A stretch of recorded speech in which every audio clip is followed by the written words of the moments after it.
students, so in this video we'll discuss chapter number 17, the United States. Students, in this video will read about why was United Nations created, its aim, its principle, main organ of United Nations, and achievements of United Nations, and India and its contribution in United Nations. World War. So students, I hope you have heard about World War One and World War Two. World war one कब start हुआ 1914 में. It was a terrible war in which several nation of the world were involve. ये बहुत ही terrible war था, बहुत सारे Nations world के इसमें इन्वॉल्व थे. The war started in Europe. War कब कहाँ पर स्टार्ट हुआ बच्चा? यूरोप में. When industrialised nation of the world became jealous of each other power.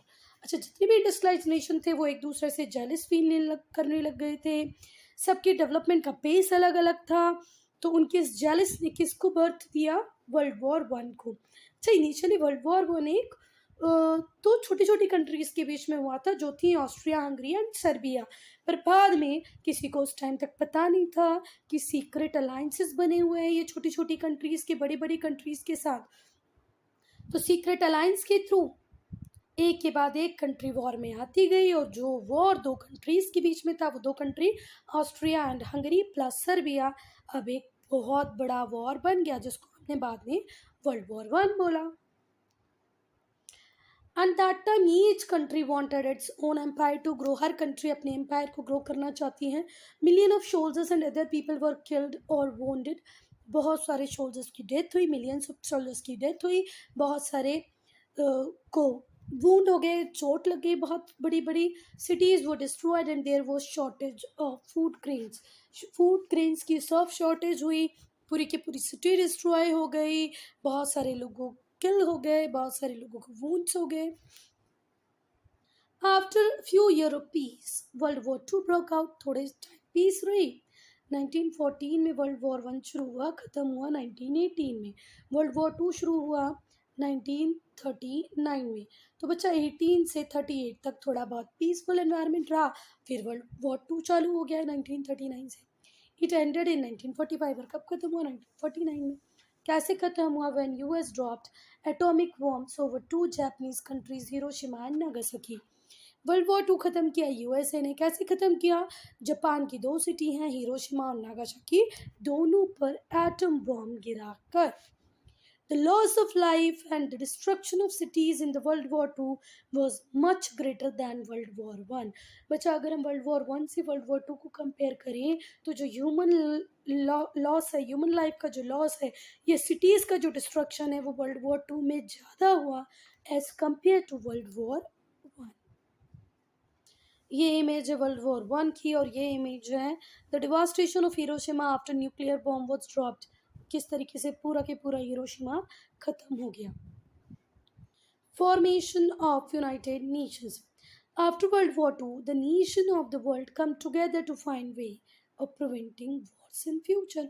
बच्चा, वर्ल्ड वॉर टू के बाद जब सब लोगों ने आपस में बैठ के सोचा कि whatever we did was not good, जो भी हमने किया वो अच्छा नहीं था, तो वो लोग सब साथ में बैठे और उन्होंने फ्यूचर में कोई वॉर ना हो इसके लिए प्लानिंग करना स्टार्ट किया. The tremendous destruction and misery of two wars made them wiser.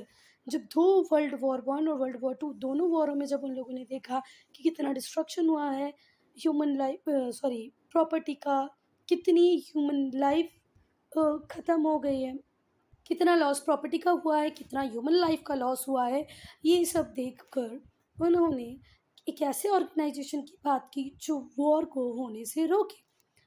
As a result of their efforts, the United Nations was born in 1945. World war two 45 में ख़त्म हुआ और 45 में ही यूनाइटेड नेशन का बर्थ हुआ.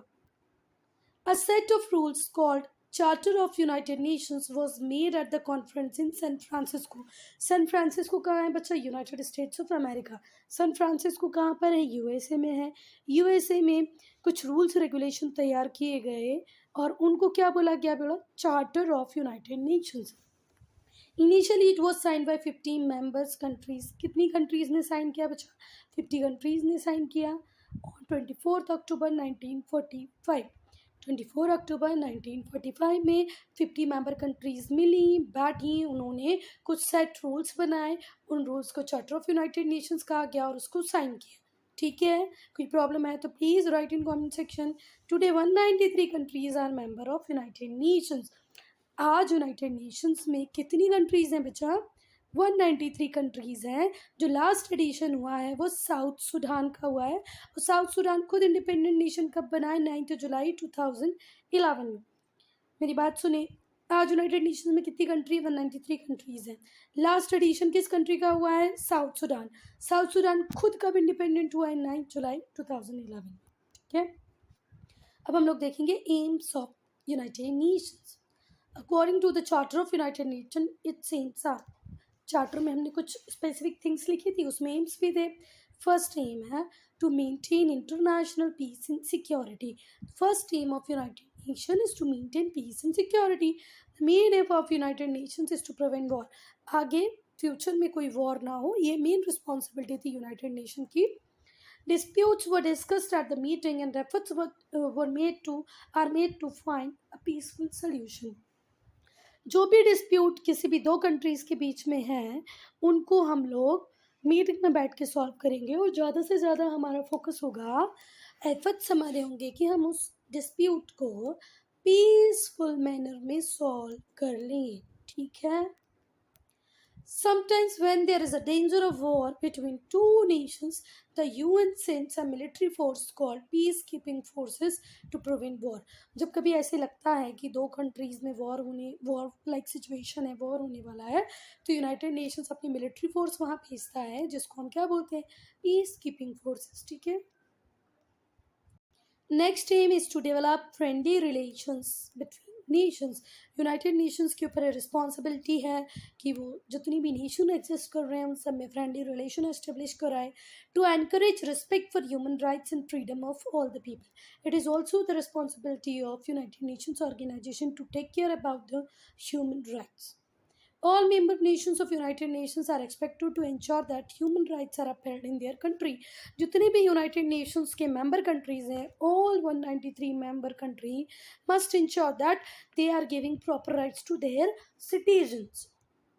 To achieve international cooperation in solving economic and social problems. Various problems are existing in society, various social and various economic problems. So it is the duty of all member nations to solve that problem in a very peaceful and economic way. I believe that world can be lasting peace only when all nations of the world achieve economic progress and develop. बच्चा सही बात है, अगर आप economic pace और development में एक अच्छे लेवल पे काम करोगे तो किसी भी डिस्ट्रक्शन के लिए आप सोचोगे नहीं। ठीक है ना, जब भी एक व्यक्ति किसी काम में इंगेज होता है जो उसको प्रॉपर इनकम दे रहा है, प्रॉपर रेस्पेक्ट दे रहा है, तो वो कभी भी किसी भी एंटी सोशल एक्टिविटी में इन्वॉल्व नहीं होगा। तो it's a duty of United Nations to cooperate poor nations in their economic and social development. It helps us to improve education in these countries, to help fight disease and preserve the environment. Diseases के against में fight करना, environment को preserve करना, ये सभी United Nations के ही काम है। स्ट्रक्चर ऑफ यूनाइटेड नेशंस के अंदर क्या आएगा बेटा? General assembly, economic and social council, trusteeship council, secretariat, international court of justice and security council. बेटा will read in this chapter only with explanation of these all. Okay, that is why I am not explaining this here. The principles of the United Nations. All countries that are member of United Nations are equal. बेटा countries कितनी ही develop क्यों ना हो, कितनी ही under develop क्यों ना हो, पर जब वो यूनाइटेड नेशंस में साथ में होंगी तो वो इक्वल होंगी। किसी कंट्री को कोई ज़्यादा प्रेफरेंस नहीं मिलेगा, किसी को कोई कम प्रेफरेंस नहीं मिलेगा। All member countries are equal. All countries that are member of United Nations must obey the charter. Whatever countries or member countries who have signed the charter need to obey, need to follow the rules and regulations of the charter. जो भी charter में लिखा होगा उसको सारी member countries को follow करना पड़ेगा. Countries must try to settle their differences by peaceful manner. अगर दो कंट्रीज़ के बीच में कोई लड़ाई हो जाएगी तो उसको किस तरीके से सॉल्व करना है बच्चा? पीसफुल मैनर में. अगर आपकी बीच में कोई कॉन्फ्लिक्ट है, जब दो कंट्रीज़ के बीच में कोई कॉन्फ्लिक्ट आएगा तो उसको किस तरीके से सॉल्व करना है, पीसफुल मैनर में, ठीक है बच्चा। आपकी जो भी कॉन्फ्लिक्ट है उसको किस तरीके से सॉल्व करो, पीसफुल, शांति से। The UN will not interfere in the domestic affair of the country. बेटा जब इंडिया और पाकिस्तान की लड़ाई होगी या इसराइल और पैलेस्तीन की लड़ाई होगी, इसराइल पैलेस्तीन दो कंट्रीज लड़ेंगी, इंडिया पाकिस्तान दो कंट्रीज लड़ेगी, तो UN इंटरफेयर करने आ जाएगा। बट हमारे दो स्टेट आंध्र प्रदेश और तमिलनाडु जब लड़ाई करेंगे ना बच्चा, या इनके बीच में कोई भी कॉन्फ्लिक्ट होगा, तो UN कभी भी कुछ नहीं बोलेगा, आएगा ही नहीं, बीच में ही नहीं आएगा। Structure of the UN। The UN has 6 different organ. UN के 6 डिफरेंट ऑर्गन है और उनको बॉडीज भी बोल सकते हैं।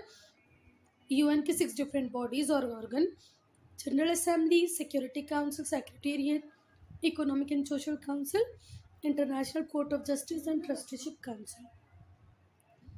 Let us study in brief the working and responsibilities of the main organ.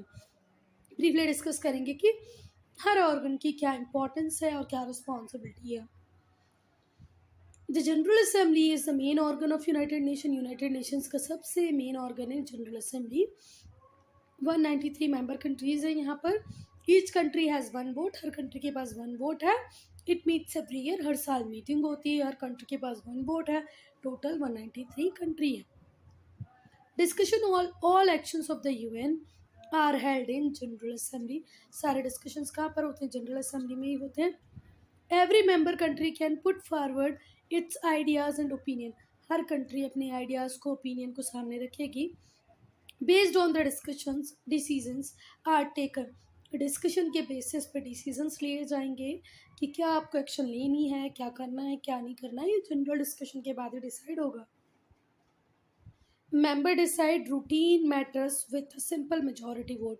कुछ अगर रूटीन मैटर है, नॉर्मल से डिसीजन लेने हैं, तो 50% लोग अगर उस डिसीजन के साथ जाते हैं तो वो डन हो जाएगा। Important decisions require 2/3 majority. पर बच्चा अगर कोई इम्पॉर्टेंट डिसीजन है, कोई इम्पॉर्टेंट मैटर है, तो उसके लिए आपको 2/3 मेजॉरिटी से पास कराना पड़ेगा। अदरवाइज़ वो जो चीज़ है जो आप कराना चाह रहे हैं वो मैटर येस और नो में कन्वर्ट नहीं हो पाएगा, ठीक है। कोई सिंपल रूटीन मैटर वर्क है तो उसके लिए आपके पास मोर देन हाफ होने चाहिए, more than half of the votes. और कोई इंपॉर्टेंट डिसीजन है तो 2/3 वोट से पास होना चाहिए। However, it is not compulsory for the member nations to follow the recommendation of General Assembly। पर ये कोई कंपलसरी नहीं है बेटा कि आप UN जनरल असेंबली की रिकमेंडेशंस को मानें, आप उसको डिनाई भी कर सकते हैं। Second, the Security Council. The Security Council is the most powerful organ of United Nations। बच्चा अगर कोई पूछे कि यूनाइटेड नेशंस का सबसे पावरफुल ऑर्गन कौन सा है तो क्या बोलोगे? Security council. It is responsible for maintaining international peace. ये किसके लिए रिस्पॉन्सिबल है बच्चा? इंटरनेशनल पीस को मेंटेन करने के लिए। And for restoring peace if war break out. अगर कहीं पे गलती से वॉर शुरू भी हो गया है तो वहाँ पर भी पीस एस्टेब्लिश करना किसका ही काम है? काउंसिल का काम है। The council meets whenever there is a threat to peace। हम काउंसिल की मीटिंग कभी भी हो सकती है जब हमको लगता है कि ये वर्ल्ड पीस के लिए किसी थ्रेट का मैटर है, तो हम क्या कर सकते हैं, ठीक है। तो जब भी ऐसे लगेगा कि कुछ ऐसे एनवायरनमेंट है, कुछ एटमॉस्फेयर हो रहा है कि भैया दो कंट्रीज आपस में लड़ सकती हैं, तो मीटिंग फट से बुलाई जाएगी। It may also meet if nation has complaint against another nation. ये तब भी मिलते हैं जब एक नेशन दूसरे नेशन के अगेंस्ट में कंप्लेंट करता है। All the member except countries have to accept the decision. और बच्चा जितनी भी मेंबर कंट्रीज़ हैं उनको इसका डिसीजन मानना ही पड़ेगा। सिक्योरिटी काउंसिल में 15 मेंबर्स होते हैं जिसमें से कि 5 परमानेंट मेंबर्स होते हैं। वो हैं United states of America, United kingdom, France, Russia and China. 5 permanent members कौन कौन से बच्चे? एक बार मेरी बात बोलो। United Nations of America, United states of America, USA United states of America, Russia, France, United kingdom and China. ये जो परमानेंट मेंबर है इनके पास वीटो पावर है। क्या है बच्चा? वीटो। और वीटो पावर को अगर हम और ज़्यादा समझे तो वीटो क्या होता है? Over rule any majority resolution. अगर मेजॉरिटी से कोई डिसीजन पास भी हो गया है और इन पांचों में से एक ने मना कर दिया है तो वो काम कभी भी नहीं होगा। क्या बात समझ में आई? वीटो बहुत पावरफुल है। 100 मेंबर्स भी अगर किसी काम के लिए यस बोल दें और परमानेंट मेंबर्स में से जिस 5 के पास वीटो, उनमें से एक भी अगर इस काम के लिए ना बोल दे तो वो काम नहीं होगा। The other 10 members are elected for 2 years. बच्चा 15 members हैं, out of that 5 is permanent, 10 is elected for the purpose of 2 year. ठीक है। The secretariat, the people who work in the United Nations, that is the staff member from the secretariat. Secretariat बेटा secretariat वो पूरा UN का staff है जो UN के लिए काम करता है, जितनी भी डे टू डे वर्किंग होती है वो करता है। The head of secretary is secretary general. Secretariat का हेड होता है सेक्रेटरी जनरल। ही और she carried out the decision of security council and is powerful person. वो क्या कैरी आउट करता है बच्चा? सिक्योरिटी काउंसिल के डिसीजंस, और ये सबसे पावरफुल पर्सन है। Secretary general of United Nation is the most powerful person. The secretary general is chosen for 5 years। Secretary general कितने ईयर्स के लिए इलेक्ट होता है? 5 years के लिए। और ये इलेक्ट कहाँ से होता है बच्चा? General assembly. जनरल असेंबली जो 193 कंट्रीज़ हैं उन सब के बीच में वोटिंग करके इलेक्ट होता है कौन? Secretary general. और ये एक इम्पॉर्टेंट पावरफुल पर्सन है। इसकी कितनी ईयर्स के लिए होता है? 5 year के लिए। ठीक है। The present secretary general is Antonio Guterres, assumed the post on 1st January 2017। 1st जनवरी को एंटोनियो गुटेरेस सेक्रेटरी जनरल में कहाँ के बने बच्चा? यूनाइटेड नेशंस के। ये रहे Antonio Guterres. Economic and social council. Economic and social council work under general assembly. General assembly के अंदर इकोनॉमिक एंड सोशल काउंसिल काम करता है। ये यूनाइटेड नेशंस के अलग अलग प्रोग्राम्स को देखता है। ये प्रोग्राम्स किसके लिए होते हैं? बेसिकली डेवलपिंग नेशंस के लिए होते हैं। It also looks after the programme related to education, health and culture. इसका मेन काम भी यही है बच्चा कि वो सारे प्रोग्राम्स को देखे जो एजुकेशन, हेल्थ और कल्चर से रिलेटेड होते हैं। It looks after the work of several agencies that work for poor and needy people. It also have vigilance power for several agencies which is working for poor and needy people. Special agencies. Much of the work of United Nations is carried out by special agencies. बहुत सारी special agencies हैं United Nations की जो उसका बहुत सारा काम करती हैं, जैसे फूड, हेल्थ, एजुकेशन, एनवायरनमेंट और एग्रीकल्चर को देखती हैं। मेंबर कंट्रीज पे for the work of this agencies. Member country पे करती हैं इन एजेंसीज को इनके काम के लिए। The richer nation is the more it pays. जितना रिच नेशन होगा उतना ज़्यादा वो पे करेगा। अब हम लोग एजेंसीज को देखते हैं तो पहली एजेंसी है UNICEF, United Nation children's fund. UNICEF responsible है चिल्ड्रंस के वेलफेयर के लिए all over the world, not only in 1 or 2 countries, all over the world. Children's के वेलफेयर के लिए जो एजेंसी रिस्पॉन्सिबल है उसका नाम है यूनिसेफ। ठीक है, क्या नाम है बच्चा? यूनिसेफ। तो यूनिसेफ क्या करता है बच्चा? पूरे वर्ल्ड में बच्चों का वेलफेयर करने का काम किसका है? यूनिसेफ का। ये बहुत सारे प्रोग्राम लॉन्च करता है। कहाँ पर बच्चा? डेवलपिंग कंट्रीज़ में, to ensure that the food, health and educational needs of childrens are met. ठीक है, पूरे वर्ल्ड में ये बहुत ज़्यादा ध्यान रखता है कि एक बच्चे को एजुकेशन, हेल्थ और फूड मिल रहा है कि नहीं। फिर सेकेंड ऑर्गन हम लोग पढ़ेंगे बच्चा UNESCO, united nation education, scientific and cultural organization. United nations educational, scientific and cultural organization ये 46 में एस्टेब्लिश हुआ था। इसका काम है बच्चा किसको एनकरेज करना? एजुकेशन को, साइंस को, कल्चर को। UNESCO educate people about health and farming method. UNESCO का काम है लोगों को हेल्थ और फार्मिंग सिखाना। Spreading scientific knowledge, teacher training, cultural exchange of students and teacher between countries. एक कंट्रीज़ के बीच में टीचर का एक्सचेंज, कल्चर का एक्सचेंज, स्टूडेंट्स के आइडियाज़, थॉट्स का एक्सचेंज, ये सब कौन देखता है बच्चा? यूनेस्को। ठीक है, क्योंकि जब एक स्टूडेंट एक प्लेस से दूसरी प्लेस पे जाएगा तो कल्चर और आइडियाज़ को भी एक्सचेंज करेगा। ठीक है, वर्ल्ड हेरिटेज साइट भी कौन ही बताता है? UNESCO. Next is world health organization, WHO। अभी आपने कोरोना में बहुत सुना ना, WHO। World Health Organization was established in 1948. Do you remember the year 48 में आया वर्ल्ड हेल्थ ऑर्गेनाइजेशन? इसका एम था हेल्थ को इम्प्रूव करना, वर्ल्ड वाइड पूरे वर्ल्ड में हेल्थ को इम्प्रूव करना। It provides help and training for health workers to fight against diseases such as malaria, tuberculosis, AIDS, malaria, tuberculosis से कैसे फाइट करना है, इसके लिए ये हेल्थ वर्कर्स को ट्रेनिंग प्रोवाइड करता है। It promotes research in health and medicine, ये मेडिसिन और हेल्थ सेक्टर में रिसर्च को भी प्रमोट करता है। It also provide information about outbreak of epidemic, अगर कोई एपिडेमिक का आउटब्रेक होता है बहुत बड़े लेवल पे, अगर वो फैलती है तो वो भी आपको कौन ही बताता है बच्चा? WHO है, WHO कब एस्टेब्लिश हुआ? 1948।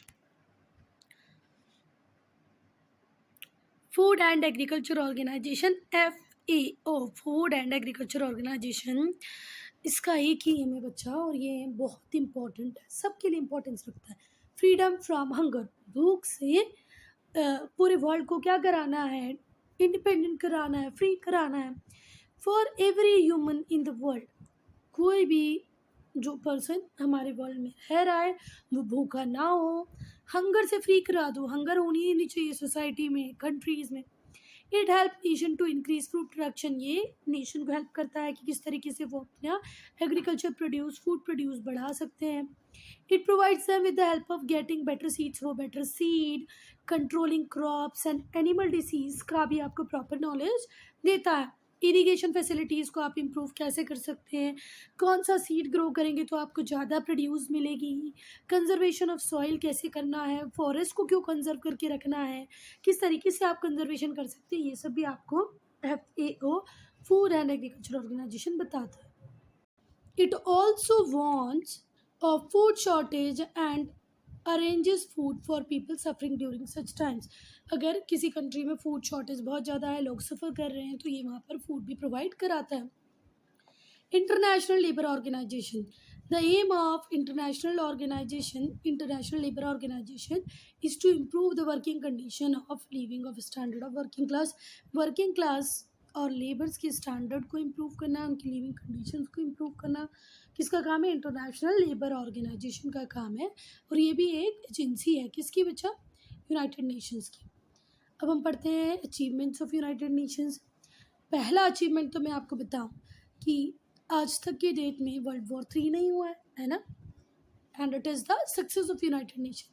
The United nation has tried to prevent tension और war between countries, United Nations हमेशा कोशिश करता है कि दो कंट्रीज़ के बीच में कभी कोई टेंशन ना हो, कोई वॉर ना हो। It has been largely successful in its effort, और वो अपने एफर्ट्स में सक्सेसफुल भी हुआ है। War between India and Pakistan, Iran, Iraq, Israel and Palestine, North and South Korea, and many others were not allowed to grow bigger, mainly because of the efforts of United Nations. India, Pakistan, Israel, Palestine, and Iran, Iraq, north Korea, south Korea, बच्चा इनमें अगर कोई major war नहीं हुआ है तो इसके पीछे यूनाइटेड नेशंस का एक इम्पॉर्टेंट रोल है, ठीक है। The United Nation has played an important part in arms control. Arm control में भी यूनाइटेड नेशंस का एक इम्पॉर्टेंट पार्ट है, specially in preventing the use of nuclear weapon, specially किस में? न्यूक्लियर वेपन्स में, क्योंकि हमने एक ही बार बॉम्ब किसके ऊपर गिराया बेटा? हमने नहीं, मतलब यूनाइटेड नेशंस, USA ने किसके ऊपर गिराए थे बच्चा? जापान की 2 सिटीज़, नागासाकी और हिरोशिमा और नागासाकी। तो वो इफेक्ट ही इतना ख़राब था कि उसके बाद किसी ने भी आज तक न्यूक्लियर बॉम्ब को यूज़ नहीं किया है, और ये भी किसकी सक्सेस है? यूनाइटेड नेशंस की ही सक्सेस है। UN has been very successful in fight against poverty, disease, illiteracy. It also achieved success in improving culture cooperation among countries. United Nations यहाँ पर भी बहुत सक्सेसफुल हुआ है कि इसमें पावर्टी से फाइट करने में, डिसीजेस से फाइट करने में, इवन टू एरेडिकेट इलिटरेसी, ठीक है। कल्चरल कोऑपरेशंस भी करवाए हैं यूनाइटेड नेशंस में among the countries. However, people in the developing world feel that United Nations does not understand the problem of developing nations. बच्चा फिर भी ऐसे लगता है लोगों को कि जो UN है, यूनाइटेड नेशंस है, ये डेवलपिंग कंट्रीज़ की प्रॉब्लम्स को नहीं समझता है, इनके लिए प्रॉपर रिजोल्यूशन मशीनरी उसके पास नहीं है, वो इनकी प्रॉब्लम्स को सॉल्व नहीं करता है, वो डेवलप्ड कंट्रीज़ को ज़्यादा सुनता है या हमेशा उनके फेवर की बात करता है। ऐसा किसको लगता है? डेवलपिंग वर्ल्ड को। It could not prevent the invasion of Iraq by American led arm force. कभी भी यूनाइटेड नेशंस ने ये रोकने की कोशिश नहीं की या रोक नहीं पाया जब अमेरिकन आर्म्ड फोर्सेस थी। उन्होंने किसको इन्वेट किया बेटा? इराक को इन्वेट किया, और यूएन चुपचाप देखता रहा, यूएन ने कुछ भी नहीं किया। तो यहाँ पर हम बोल सकते हैं कि नहीं भाई, यूनाइटेड नेशंस इतना भी अच्छा काम नहीं कर रहा है। कब हुआ ये बेटा? 2003 में हुआ। Nor put an and to the war in डरफुर Sudan. डरफुर Sudan का जो वॉर था उसको भी यूनाइटेड नेशंस एंड तक नहीं पहुंचा पाया। ठीक है। Some people have also question the veto power enjoyed by the 5 permanent nation. कुछ लोगों का ये भी कहना सही है और मुझे भी ऐसे स्ट्रांगली लगता है कि why veto power is there, what is the necessity of veto power. ये जो 5 कंट्रीज़ हैं, परमानेंट मेंबर्स हैं, इनके पास वीटो पावर क्यों है? ये क्यों वीटो पावर को एंजॉय करें? और सबसे ज़्यादा इस वीटो पावर का यूज़ करता है चाइना अगेंस्ट इंडिया। ठीक है, तो ये गलत बात है भाई, वीटो पावर नहीं होनी चाहिए। अब इंडिया के कंट्रीब्यूशन की अगर हम बात करें कि यूनाइटेड नेशंस में इंडिया ने क्या कंट्रीब्यूट किया। India has been a member of United nations since it was formed in 1945। 1945 में जब यूनाइटेड नेशंस बन रहा था तब से इंडिया इसका पार्ट है। ये हमेशा पीस के लिए यूनाइटेड नेशंस के साथ खड़ा रहा है। वर्ल्ड पीस को मेंटेन करने के जितने भी यूनाइटेड नेशंस के एफर्ट थे उन सब में सपोर्ट था इंडिया का यूनाइटेड नेशंस को। Some of the main achievements and efforts of India are as follows. Indian armed forces have been used as peacekeeping force in the Middle East, Cyprus, Democratic Republic of Congo and Sudan. बच्चा हमारे armed forces कहाँ गए हैं peace keeping forces की तरह? Middle east, Cyprus, democratic Republic of Congo and Sudan. India is not a permanent member of United Security Council. However, India has been elected several times as Security Council for 85, 91, 92. India अभी तक permanent member नहीं है security council का, पर India has been selected several time. India बहुत बार select हुआ है for a seat in security council. कब कब बचा? 18, 85, 91, 92 में भी इंडिया ने एक प्रोमिनेंट रोल प्ले किया है। ठीक है। Putting forward the concern of developing Nations at the United nation. Developing countries के क्या एस्पिरेशन है यूनाइटेड नेशन से, ये हमेशा सामने लेके आया है कौन? इंडिया। इंडिया ने हमेशा से उस पॉलिसी को अपोज किया है जहाँ पर ब्लैक्स को इन्फीरियर मानते हैं। साउथ अफ्रीका में जहाँ ब्लैक्स को इन्फीरियर माना और वाइट को सुप्रीमेसी दी, इंडिया हमेशा इसके अपोज में था। इस पॉलिसी को क्या बोलते हैं? अपार्थाइड। जब आप स्किन कलर्स के बेसिस पे क्या करते हैं? डिस्क्रिमिनेशन करते हैं कि गोरा है तो वो सुप्रीम है, ब्लैक है तो उसमें दिमाग नहीं है या वो इन्फीरियर है, ऐसे सोचने वाली पॉलिसी को हम क्या बोलते हैं? अपार्थाइड। और इंडिया ने इसको स्ट्रॉन्गली क्या बोला? अपोज किया। Finally, due to the pressure of United Nations and countries like India, apartheid was abolished in South Africa. United Nations के प्रेशर में, इंडिया जैसी कंट्रीज़ के प्रेशर में अपार्थाइड खत्म हुआ। कहाँ बचा? साउथ अफ्रीका में। India establish relation with south Africa only after this. और इंडिया ने इसके बाद ही साउथ अफ्रीका से रिलेशन बनाए। बहुत सारे इंडियंस हैं जो यूनाइटेड नेशंस के अलग अलग एजेंसीज़ में काम कर रहे हैं। इंडिया को भी बहुत हेल्प मिलती है। बहुत सारी एजेंसीज है, जितनी भी एजेंसीज यूनाइटेड नेशंस में हैं उन्होंने इंडिया को हमेशा हेल्प किया है। So students, I am ending this video here. If you have any doubt, any problem, to write in comment section.